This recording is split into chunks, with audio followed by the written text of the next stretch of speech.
विद्यार्थियों, मेरे प्रिय पाठकों, श्रोताओं, आप सभी का स्वागत है, अभिनंदन है।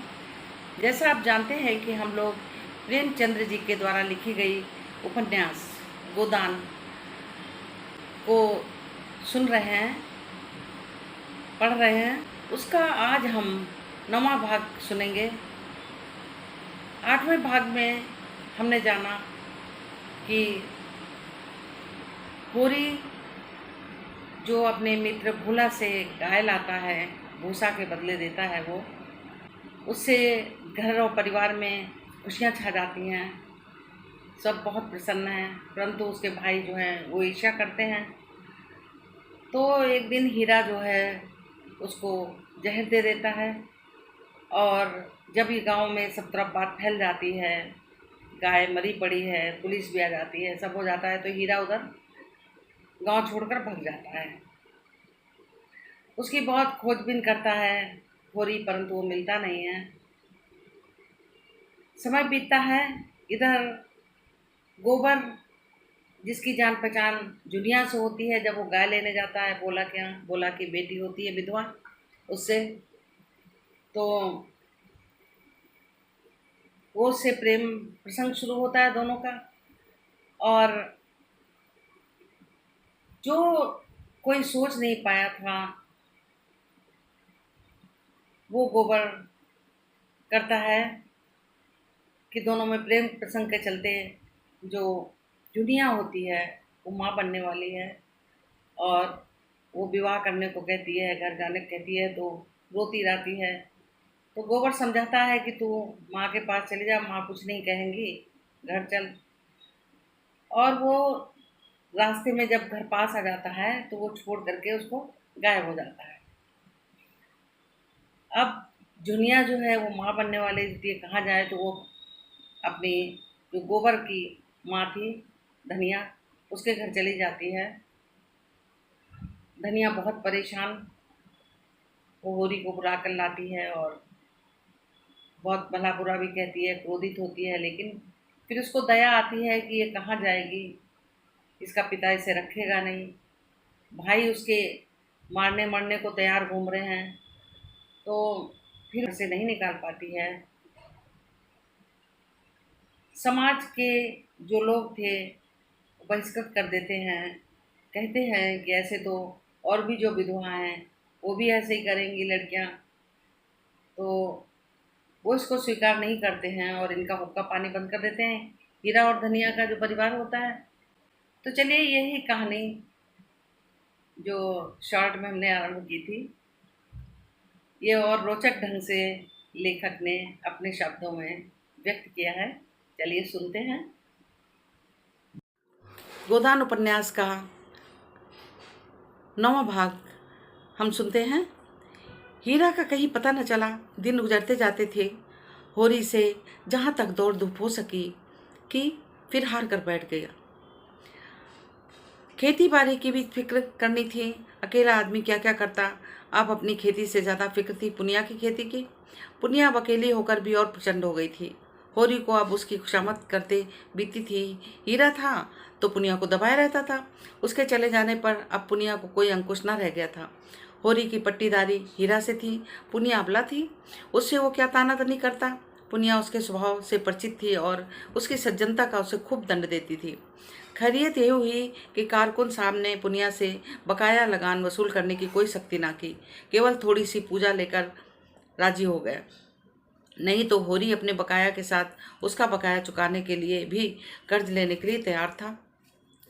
सावन में धान की रोपाई की ऐसी धूम हुई कि मजूर न मिले। होरी अपने खेतों में धान न रोप सका, लेकिन पुनिया के खेतों में कैसे न रोपाई होती। होरी ने पहर रात रात तक काम करके उसके धान रोपे। अब होरी ही उसकी रक्षक है। अगर पुनिया को कोई कष्ट हुआ तो दुनिया उसी पर हंसेगी। नतीजा ये हुआ कि होरी की खरीफ की फसल बहुत थोड़ा अनाज मिला और पुनिया के बखार में धान रखने की जगह न थी। होरी और धनिया में उस दिन के बराबर मनमुटाव चल रहा था। गोबर से भी होरी की बोलचाल बंद थी।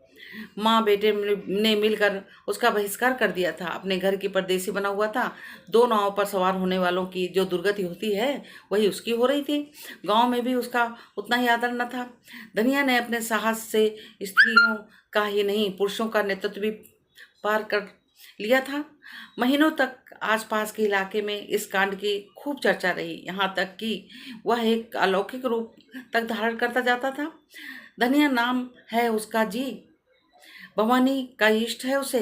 दरोगा जी ने ज्यों ही उसके आदमी के हाथ में हथकड़ी डाली कि धनिया ने भवानी का सुमिरन किया। भवानी उसके सिर आ गई। फिर तो उसमें कितनी शक्ति आ गई कि उसने एक झटके में पति की हथकड़ी तोड़ डाली और दरोगा की मूछें पकड़ कर उखाड़ ली और उसकी छाती पर चढ़ बैठी। दरोगा ने जब बहुत मिन्नत की तब आकर उसे छोड़ा। कुछ दिन तो लोग धनिया के दर्शनों को आते रहे। वह बात अब पुरानी पड़ गई थी, लेकिन गांव में धनिया का सम्मान बहुत बढ़ गया था।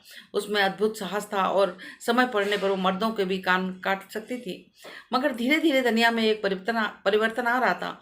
होरी को पुनिया की खेती में लगे देख कर भी वह कुछ न बोलती थी। यह इसलिए नहीं कि होरी से विरक्त हो गई थी, बल्कि इसलिए कि पुनिया पर अब उसे भी दया आती थी। हीरा का घर से भाग जाना उसकी प्रतिशोध भावना की तुष्ट के लिए काफी था। इसी बीच होरी का ज्वर आने लगा। इसी बीच होरी को ज्वर आने लगा। फसली बुखार फैला था ही, होरी उसकी चपेट में आ गया। कई साल के बाद जो ज्वर आया तो उसने सारी बकाया चुका ली। एक महीने तक होरी खाट पर पड़ा रहा। इस बीमारी ने होरी को कुचल कर रख दिया, पर धनिया पर भी विजय पा गई। पति जब मर रहा है तो उससे बैर कैसा? ऐसी दशा में बैरियों से भी बैर नहीं रहता। वह तो अपना पति है, लाख बुरा हो, पर उसी के साथ जीवन के 25 साल कटे हैं। सुख किया है तो उसी के साथ, दुख भोगा है तो उसी के साथ। अब तो चाहे वो अच्छा है बुरा है अपना है। दाढ़ी जाड़ ने मुझे सबके सामने मारा, सारे गांव के सामने मेरा पानी उतार लिया, लेकिन तब से कितना लज्जित है, सीधे ताकता नहीं। खाने आता है तो सिर झुकाए खाकर उठ जाता है, डरता रहता है कि मैं कुछ कह ना बैठूं। होरी जब अच्छा हुआ तो पति पत्नी में मेल हो गया था। एक दिन धनिया ने कहा, तुम्हें इतना गुस्सा कैसे आ गया? मुझे तो तुम्हारे ऊपर कितना गुस्सा आए, मगर हाथ ना उठाऊंगी। होरी लजाता हुआ बोला, अब उसकी चर्चा ना कर धनिया, मेरे ऊपर भूत सवार था, इसका मुझे इतना दुख हुआ है वह मैं ही जानती हूँ। और जो भी क्रोध में डूब मरी होती तो क्या मैं रोने के लिए बैठा रहता? मेरी लहास भी तेरे साथ ही चली जाती। और जो भी क्रोध में डूब मरी होती तो क्या मैं रोने के लिए बैठा रहता? मेरी लाश भी तेरे साथ चिता में जाती। अच्छा चुप रहो, बेबात की बात मत करो। गाय गई सो गई, मेरे सिर पर एक विपत्ति डाल गई। पुनिया की फिक्र मुझे मारे डालती। इसीलिए तो कहते हैं भगवान घर का बड़ा न बनाए, छोटों को कोई नहीं हंसता। नेकी बदी सब बड़ों के सिर पर आती है। माँ के दिन मघावट लगी हुई थी। घटा टोप अंधेरा छाया हुआ था। एक तो जाड़ों की रात, दूसरी माघ की वर्षा। मौत का सा सन्नाटा छाया हुआ था। अंधेरा तक ना सूझता था। होरी भोजन करके पुनिया के मटर के खेत में मेड़ पर अपनी मड़ैया लेटा हुआ था। मेड़ पर अपनी मड़ैया में लेटा हुआ था। चाहता था शीत को भूल जाए, सो रहे, लेकिन तार तार कंबल, फटी हुई मिर्जई और शीत के झोंकों से गीली पुआल, इतने शत्रुओं के सम्मुख आने का नींद में साहस न था। आज तंबाकू भी न मिला, उसी से मन बहलाता। उपला सुलगा लिया लाया था, पर शीत में वो भी न बुझ गया। बिवाई फटे पैरों की पेट में डालकर और हाथों को जांघों के बीच दबाकर कंबल में मुंह छिपाकर अपने ही गर्म सांसों से अपने को गर्म करने की चेष्टा कर रहा था। 5 साल हुए यह मिर्जाई बनवाई थी। धनिया ने एक प्रकार के जबरदस्ती बनवा दी थी। वही अब तक काबुली के कपड़े लिए थे, जिसके पीछे इतनी कितनी सांसत हुई, कितनी गालियां खानी पड़ी। और यह कंबल उसके जन्म से भी पहले का था। बचपन में अपने बाप के साथ वह इसी में सोता था। जवानी में गोबर को लेकर इसी कंबल में उसके जाड़े कट गए। बुढ़ापे में आज वही बूढ़ा कंबल उसका साथी था। पर अब भोजन को चबाने वाला दांत नहीं, दुखने वाला दांत है।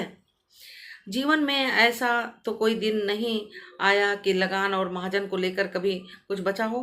बैठे बिठाए यह एक नया जंजाल पड़ गया। ना करो तो दुनिया हंसे, करो तो संशय बना रहे, लोग क्या कहते हैं। सब ये समझते हैं कि वह पुनिया को लूट लेता है, उसकी सारी उपज घर पर भर लेता है। एहसान तो क्या होगा, उल्टा कलंक लग रहा है।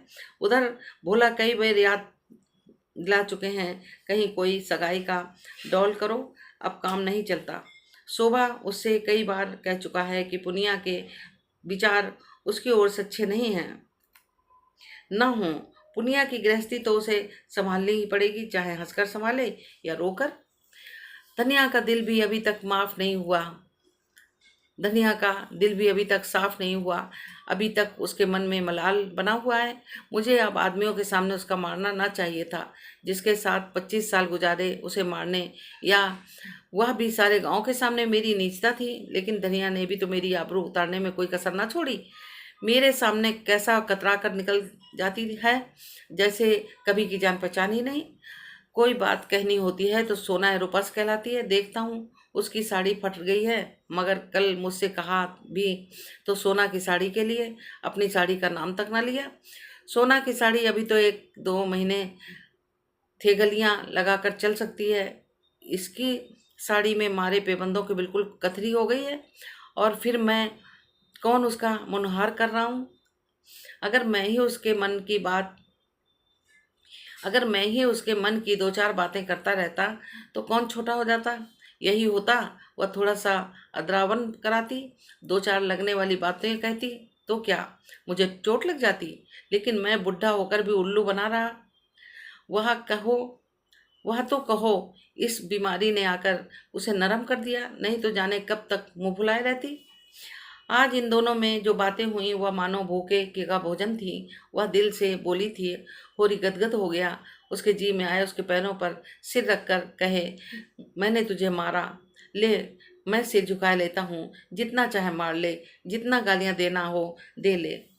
सहसा उसे मड़ैया के सामने चूड़ियों की झंकार सुनाई दी। उसने कान लगाकर सुना, हाँ कोई है, पटवारी की लड़की होगी, चाहे पंडित की घरवाली हो, मटर उखाड़ने आई होगी।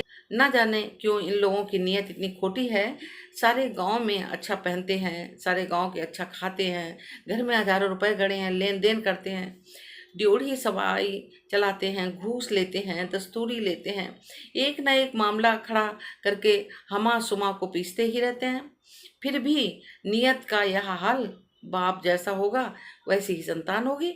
और आप नहीं आते, औरतों को भेजते हैं। अभी उठकर हाथ पकड़ लूँ तो क्या पानी रह जाए।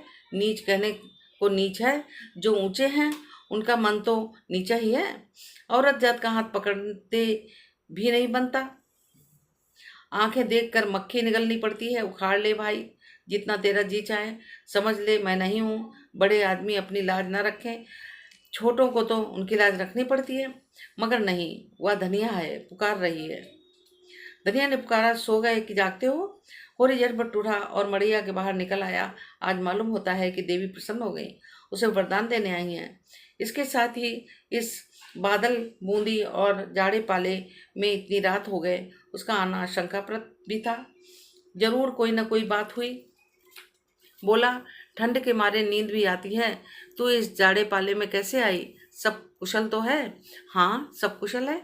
गोबर को भेजकर मुझे क्यों नहीं बुला लिया।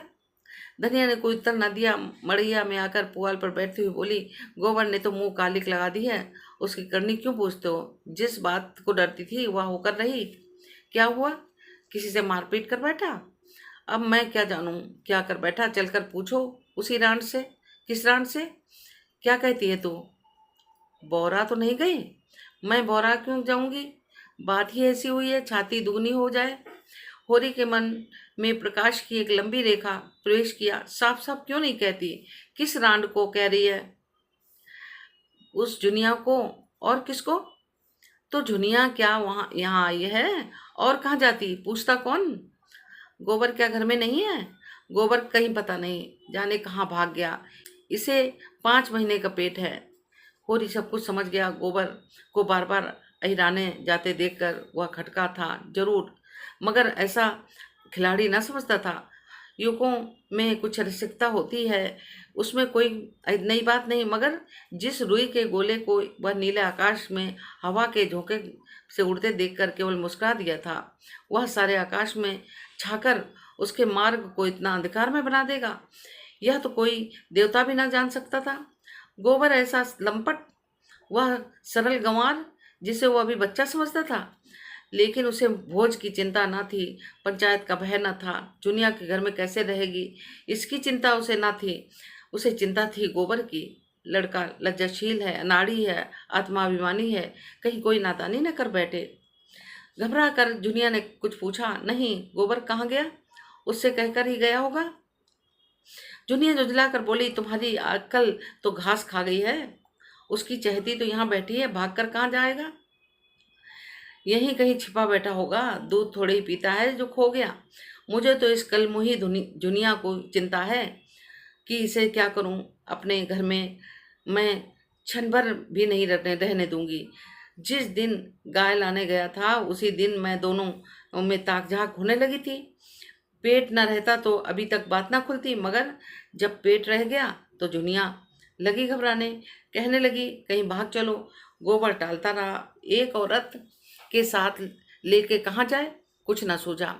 आखिर जब आज वह सिर हो गई तो मुझे यहाँ से ले चलो, नहीं तो मैं प्राण दे दूंगी।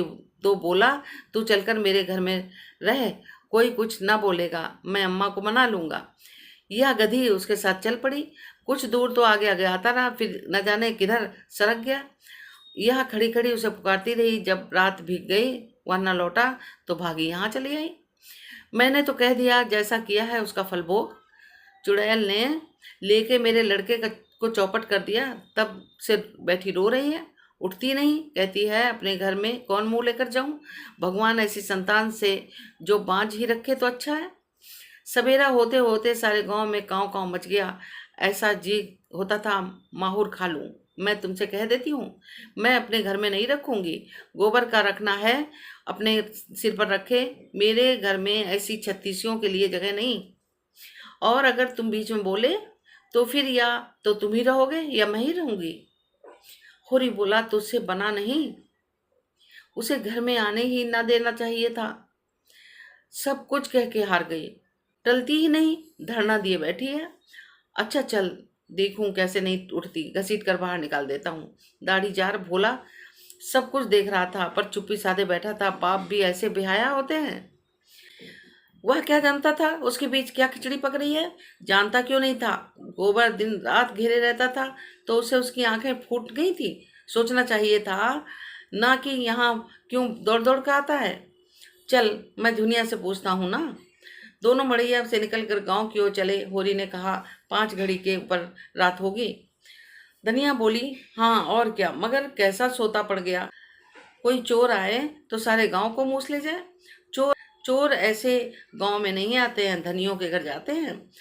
धनिया ने ठिठक कर होरी का हाथ पकड़ लिया, बोली, देखो हल्ला ना मचाना, नहीं तो सारा गांव जाग उठेगा और बात फैल जाएगी।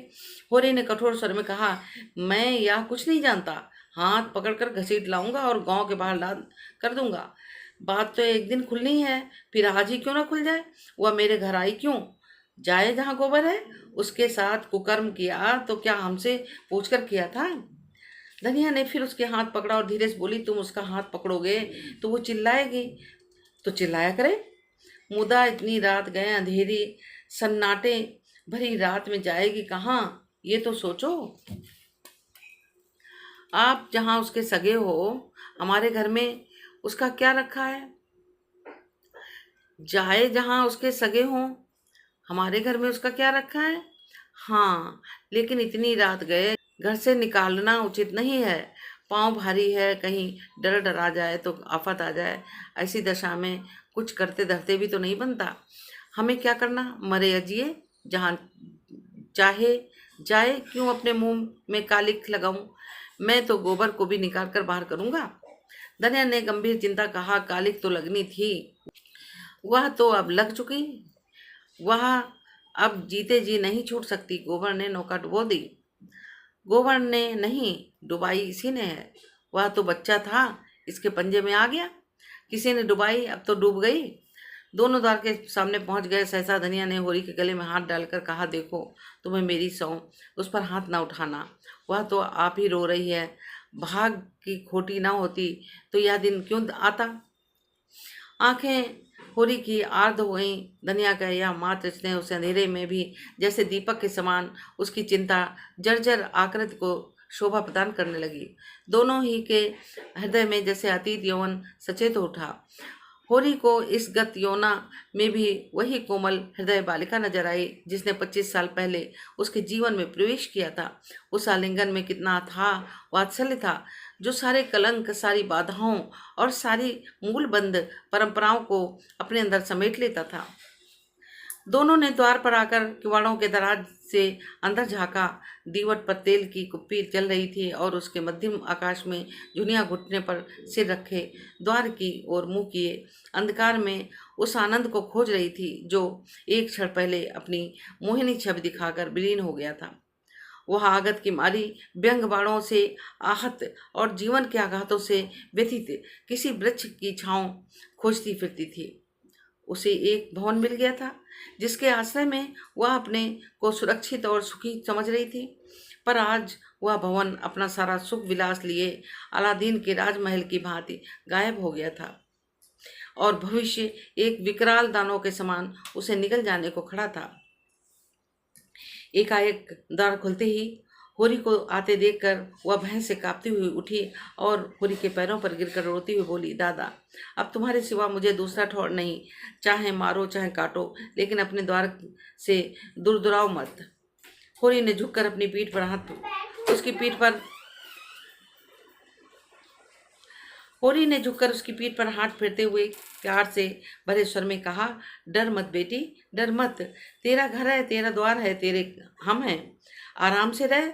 जैसी तू भोला की बेटी है वैसी मेरी बेटी है। जब तक हम जीते हैं किसी बात की चिंता मत कर। हमारे रहते कोई तुझे तिरछी आंखों से नहीं देख सकेगा। भोज भात जो लगेगा वो हम सब दे देंगे, तू खातिर जमा रख। जुनिया सांत्वना पाकर और भी होरी के पैरों में चिपट गई और बोली, दादा, अब तुम ही मेरे बाप हो और अम्मा तुम्हें मेरी माँ हो। मैं अनाथ हूँ, मुझे शरण दो, नहीं तो मेरे काका और भाई मुझे कच्चा ही खा जाएंगे। धनिया अपने करुणा के आवेश को अब ना रोक सकी, बोली, तू चल घर में, मैं देख लूंगी काका और भैया को। संसार में उन्हीं का राज नहीं है, बहुत करेंगे, अपने गहने ले लेंगे, फेंक देना उतार कर। अभी जरा देर पहले धनिया ने क्रोध के आवेश में जुनिया को कुलटा और कलंकनी, कलमुही, न जाने क्या क्या कह डाला था। झाड़ू मारकर घर से निकालने जा रही थी। अब जो जुनिया ने स्नेह, क्षमा, आश्वासन से भरे ये वाक्य सुने तो होरी के पांव छोड़कर धनिया के पांव से लिपट गई और वही साध्वी जिसने होरी के सिवा किसी पुरुष को आंख भर देखा न था, इस पापिष्ठा को गले लगाए उसके आंसू पोंछ रही थी और उसके त्रस्त हृदय को कोमल शब्दों से शांत कर रही थी, जैसे कोई चिड़िया अपने बच्चों को पैरों में छिपाए बैठी हो। होरी ने धनिया को संकेत किया कि उसे कुछ खिला पिला दे और जुनिया से पूछा, क्यों बेटी, तुझे कुछ मालूम है गोबर किधर गया? जुनिया सिसकते हुए बोली, मुझसे तो कुछ नहीं कहा, मेरे कारण तुम्हारे ऊपर। यह कहते कहते उसकी आवाज़ आंसुओं में डूब गई। होरी अपनी व्याकुलता को न छिपा सका। अब तूने आज उसे देखा तो कुछ दुखी था, बातें तो हंस कर रहे थे, मन का हाल भगवान जाने। तेरा मन क्या कहता है गांव में ही या कहीं बाहर चला गया? मुझे तो शंका होती है कहीं बाहर चले गए हैं। यही मेरा मन भी कहता है। कैसी नादानी की, हम उसके दुश्मन थोड़े ही थे। जब भली या बुरी एक बात हो गई तो निभानी पड़ती है। इस तरह भागकर तो उसने हमारी जान आफत में डाल दी।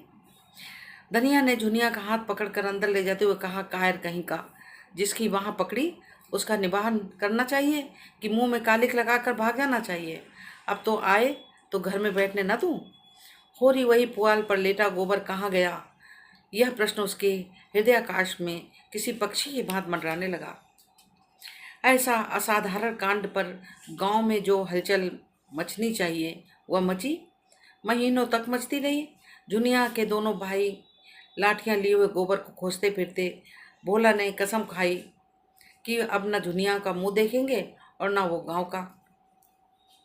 होरी से उन्होंने अपनी सगाई की जो बातचीत की थी वह अब टूट गई। अब वह अपनी गाय के दाम लेंगे और वह भी नकद। इसमें विलम्ब हुआ तो होरी का दावा करके उसका घर द्वार नीलाम कर लेंगे। गांव वालों ने होरी की जाति को बाहर कर दिया। कोई उसका हुक्का नहीं पीता, ना कोई उसके घर पानी पीता। पानी बंद कर देने की कुछ बातचीत थी, लेकिन धनिया का चंडी रूप देख चुके थे, इसलिए किसी की आगे आने की हिम्मत न पड़ी। धनिया ने सबको सुना सुना कर कह दिया, किसी ने उसे पानी भरने से रोका तो उसका और अपना खून एक कर देगी। इस ललकार ने सभी के पत्ते पानी कर दिए थे। सबसे दुखी है दुनिया, जिसके कारण यह सब उपद्रव हो रहा है। गोबर की कोई खोज खबर न मिलना इस दुख को और भी दारुण बना रहा है। सारे दिन मुंह छिपाए घर में पड़ी रहती, बाहर निकले तो चारों ओर बाग बाड़ों की ऐसी वर्षा हो कि जान बचना मुश्किल हो जाए। दिन भर घर के धंधे करती रहती और जब अवसर पाती तो रो लेती। हर दम थर थर काँपती रहती कि कहीं धनिया कुछ कह ना बैठे। अकेला भोजन तो नहीं पका सकती क्योंकि कोई उसके हाथ का खाएगा नहीं। बाकी सारा काम उसने अपने ऊपर ले लिया। गांव में जहाँ 4 स्त्री पुरुष जमा हो जाते, यही कुत्सा होने लगती। एक दिन धनिया हाट में चली आ रही थी कि रास्ते में पंडित दाता दिन मिल गए। धनिया ने सिर नीचा कर लिया और चाहती थी कतरा कर निकल जाए, पर पंडित जी छेड़ने का अवसर पाकर कब चूकने वाले थे। छेड़ा ही तो गोबर का कुछ सर संदेश मिला कि नहीं धनिया। ऐसा कपूत निकला कि घर की सारी मर्जाद बिगाड़ दी। धनिया के मन में स्वयं यही भाव आते रहते। उदास मन से बोली, बुरे दिन आते हैं बाबा तो आदमी की मति फिर जाती है, और क्या कहूँ। दाता दिन बोले, तुम्हें इस दुष्टा को घर में न रखना चाहिए था। दूध में मक्खी पड़ जाती है तो आदमी उसे निकाल कर फेंक देता है, दूध पी जाता है। सोचो कितनी बदनामी और जगहसाई हो रही है। वह उल्टा घर में ना रहती तो कुछ ना होता। लड़कों से इस तरह की भूल चूक हो जाती है। जब तक बिरादरी की भात ना दोगे, ब्राह्मणों को भोज ना दोगे, कैसे उद्धार होगा। उसे घर में ना रखते तो कुछ ना होता। होरी तो पागल है ही, तू कैसे धोखा खा गई। दाता दिन का लड़का माता दिन एक चमारिन से फंसा हुआ था। उसे सारा गांव जानता था, पर वह तिलक लगाता था, पोथी पत्रे बाँचता था, कथा भागवत कहता था, धर्म संस्कार कराता था। उसकी प्रतिष्ठा में जरा भी कमी न थी। वह नित्य स्नान पूजा करके अपने पापों को प्रायश्चित कर लेता था। धनिया जानती थी जुनिया को आश्रय देने ही से यह सारी आपत्ति आई है, उसे विपत्ति आई है। उसे ना जाने कैसे दया आ गई। नहीं तो किसी रात को जुनिया को निकाल देती, नहीं तो उसी रात को जुनिया को निकाल देती। तो क्यों इतना उपहास। लेकिन यह भय भी होता था कि उसके लिए नहीं नदी या कुआं के सिवा ठिकाना कहाँ था। एक प्राण का मूल्य देकर वह एक नहीं 2 प्राणों का अंत कैसे होने देती। वह अपने मर्जात की रक्षा कैसे करती। फिर जुनिया के गर्भ में जो बालक है वह धनिया के हृदय का टुकड़ा तो है। हंसी के डर से उसके प्राण कैसे निकाल लेती। फिर जुनिया की नम्रता और दीनता भी उसे निर्वस्त्र करती रहती। वह जली भुनी बाहर से आती, पर ज्यों ही जुनिया के लोटे का पानी लाकर रख देती, उसके पांव दबाने लगती। उसका क्रोध पानी हो जाता। बेचारी जुनिया अपनी लज्जा और दुख से आप दबी जा रही थी। उसे भला और क्या दबाए, मरे को क्या मारे।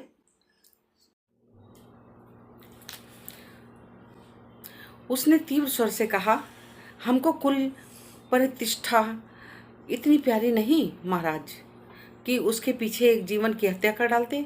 ब्याहता न सही, पर उसकी बाँह तो पकड़ी है मेरे बेटे ने, किस मुंह से निकाल देती। वही काम बड़े बड़े करते हैं, मुदा उनसे कोई नहीं बोलता, उन्हें कलंक ही ना लगता। वही काम छोटे आदमी करते हैं, उनकी मर्जाद बिगड़ जाती, नाक कट जाती है। बड़े आदमियों को अपनी नाक दूसरों की जान से प्यारी होगी, हमें तो अपनी नाक इतनी प्यारी नहीं। दाता दिन हार मानने वाले जीव न थे। वह इस गांव के नारद थे, यहाँ की वहाँ, वहाँ की यहाँ। यही उनका व्यवसाय था। वह चोरी तो ना करते, पर चोरी के माल में हिस्सा बटाने के समय अवश्य पहुंच जाते। कहीं पीठ में धूल ना लगने देते। जमींदार को आज तक लगान की एक पाई न दी थी। कुर्की आती थी तो कुएं में गिरने चलते। नोखेराम के किए हुए कुछ न बनता, मगर असामियों को सूद पर रुपए उधार देते थे। किसी स्त्री को आभूषण बनवाना है, दाता दीन उसकी सेवा के लिए हाजिर हैं। शादी ब्याह तय करने में भी उन्हें बड़ा आनंद आता था। यश भी मिलता है, दक्षिणा भी मिलती है, बीमारी में दवा दारू भी करते हैं, झाड़ फूक भी, जैसी मरीज की इच्छा हो। और सभा चतुर इतने हैं कि जवानों में जवान बन जाते हैं और बालकों में बालक और बूढ़ों में बूढ़े। चोर के भी मित्र हैं और शाह के भी। गांव में किसी को उन पर विश्वास नहीं है, पर उनकी वाड़ी में कुछ ऐसा आकर्षण है कि लोग बार बार धोखा खाकर भी उन्हीं की शरण में जाते हैं। सिर और दाढ़ी हिलाकर बोले, यह तो ठीक कहती है धनिया। धर्मात्मा लोगों का यही धर्म है, लेकिन लोक रीत का निबाह तो करना ही पड़ता है। इसी तरह एक दिन लाला पटेश्वरी ने होरी को छेड़ा। वह गांव का पुण्यात्मा मशहूर थे। पूर्णमासी को नित्य सत्यनारायण की कथा सुनते थे। पटवारी के नाते खेत बेगार में जुतवाते थे, सिंचाई बेगार में करवाते थे, असामियों के एक दूसरे से लड़ाकर रकमें मारते थे। सारा गांव उनसे कांपता था। गरीबों को 10-10, 5-5 कर्ज देकर उन्होंने कई हजार संपत्ति बना ली थी। फसल की चीजें असामियों को लेकर कचहरी और पुलिस के अमलों को भेंट करते रहते थे। इसके इलाके भर में उनकी अच्छी धाक थी। अगर कोई उनके हत्थे नहीं चढ़ा तो दरोगा जी गंडा सिंह थे, जो हाल में इस इलाके में आए थे, परमार्थी भी थे। बुखार के दिनों में सरकारी कुनैन बांटकर यश कमाते थे। कोई बीमार आराम हो तो उसकी कुशल पूछने अवश्य जाते। छोटे मोटे झगड़े आपस में तय करा देते थे। शादी ब्याह में अपना पालकी, कालीन और महफिल के सामान मंगनी देकर लोगों को बार्द कर देते थे। मौका पाकर न चुकते थे, पर जिसका खाते थे उसका काम भी करते थे। बोले, या तुमने क्या रोग पाल लिया होरी? होरी ने पीछे फिरकर पूछा, तुमने क्या कहा लाला? मैंने सुना नहीं। पटेश्वरी पीछे कदम बढ़ाते हुए बराबर में आकर बोले, यही कह रहा हूँ कि धनिया के साथ तुम्हारी बुद्धि भी खास खा गई है। जुनिया को क्यों नहीं उसके बाप के घर भेज देते? सेहत में तुम्हें अपनी हंसी करा रहे हैं। न जाने किसका लड़का लेकर आ गई, तुमने घर में बिठा लिया। अभी तुम्हारे 2-2 लड़कियां ब्याहने को बैठी हैं, सोचो कैसे बेड़ा पार होगा। होरी इस तरह आलोचनाएं और शुभकामनाएं सुनते सुनते तंग आ गया था कि नौकर बोला, यह भी मैं समझता हूँ लाला, लेकिन तुम ही बताओ मैं क्या करूं? मैं झुनिया को निकाल दूं तो भोला उसे रख लेंगे। अगर वह राजी हों तो मैं आज उनके घर पहुंचा दूं। अगर तुम उन्हें राजी कर दो तो जन्म भर तुम्हारा अवसान मानूं। अगर वहाँ तो उनके दोनों लड़के खून करने को उतारू हो रहे हैं, फिर मैं उसे कैसे निकाल दूं? एक तो नालायक आदमी मिला कि उसकी बाँह पकड़कर दगा दे गया। मैं भी निकाल दूंगा तो इस दशा में वह कहाँ मेहनत मजूरी करेगी? वह कहीं मेहनत मजूरी तो न कर सकेगी। इस दशा में वह कहीं मेहनत मजूरी न कर सकेगी। कहीं डूब धस मरी तो किसे अपराध लगेगा? रहा लड़कियों का ब्याह, सो भगवान मालिक है। जब उसका समय आएगा कोई ना कोई रास्ता निकल आएगा। लड़की तो हमारी बिरादरी में आज तक कभी कुंवारी नहीं रही। बिरादरी के डर से हत्यारे का काम नहीं कर सकता। होरी नम्र स्वभाव का आदमी था, सदा सिर झुकाकर चलता और चार बातें गम खा लेता था। हीरा को छोड़कर गांव में कोई उसका अहित न चाहता था, पर समाज में इतना बड़ा अनर्थ कैसे सह लेता? स्त्री पुरुष दोनों जैसे समाज की चुनौती दे रहे थे कि देखें कोई उनका क्या कर लेता है, तो समाज भी दिखा देगा कि उसकी मर्यादा तोड़ने वाले सुख की नींद नहीं सो सकते। उसी रात को इस समस्या का विचार करने के लिए गांव के विधाताओं की बैठक हुई। दाता दिन बोले, मेरी आदत किसी से की निंदा करने की नहीं है। संसार में क्या क्या कुकर्म नहीं होता, अपने से क्या मतलब। मगर वह रान धनिया तो मुझसे लड़ने को उतारू हो गई।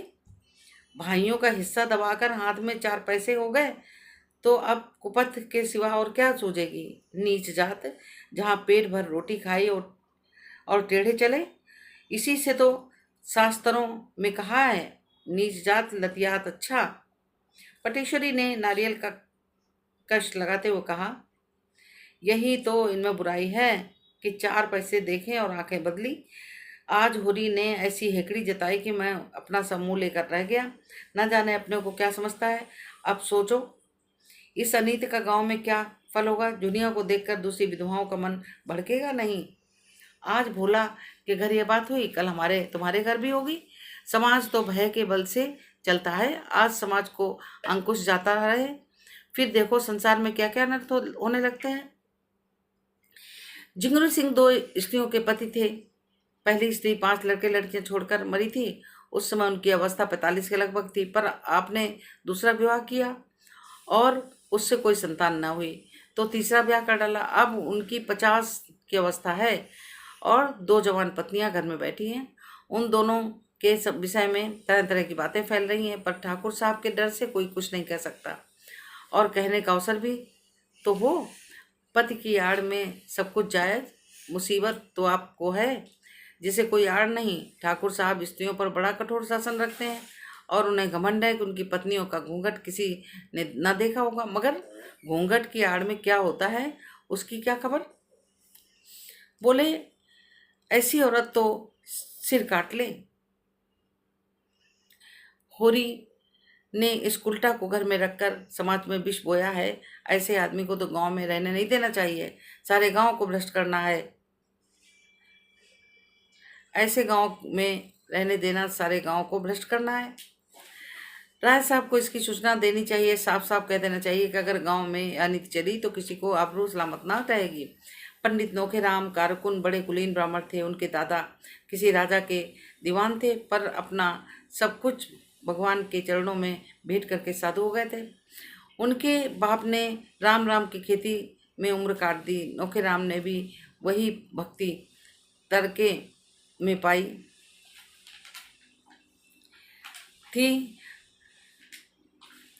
थी। प्रातःकाल पूजा पर बैठ जाते थे और 10 बजे तक बैठे राम नाम लिखा करते थे। अगर भगवान के सामने से उठते ही उनकी मानवता इस अवरोध से विकृत हो जाती और उनके मन, वचन और कर्म आदि सभी को विषाक्त कर देती थी। इस प्रस्ताव में उनके अधिकार का अपमान होता है। फूले हुए गालों में धसी हुई आंखें निकालकर बोले, इसमें राय साहब से क्या पूछना, मैं तो चाहूँ कर सकता हूँ। लगा दो 100 रुपये डांड, आप गांव छोड़कर भागेगा, इधर बेदखली भी दायर किए देता हूँ। पटेश्वरी ने कहा, मगर लगान तो विभाग कर चुका है। जिगरी सिंह ने कहा, हाँ, लगान के लिए ही तो हमसे 30 रुपये लिए थे। नोखेराम ने घमंड के स्वर में कहा, लेकिन अभी रसीद तो नहीं दी, सबूत क्या है कि लगान बेबाक कर दिया।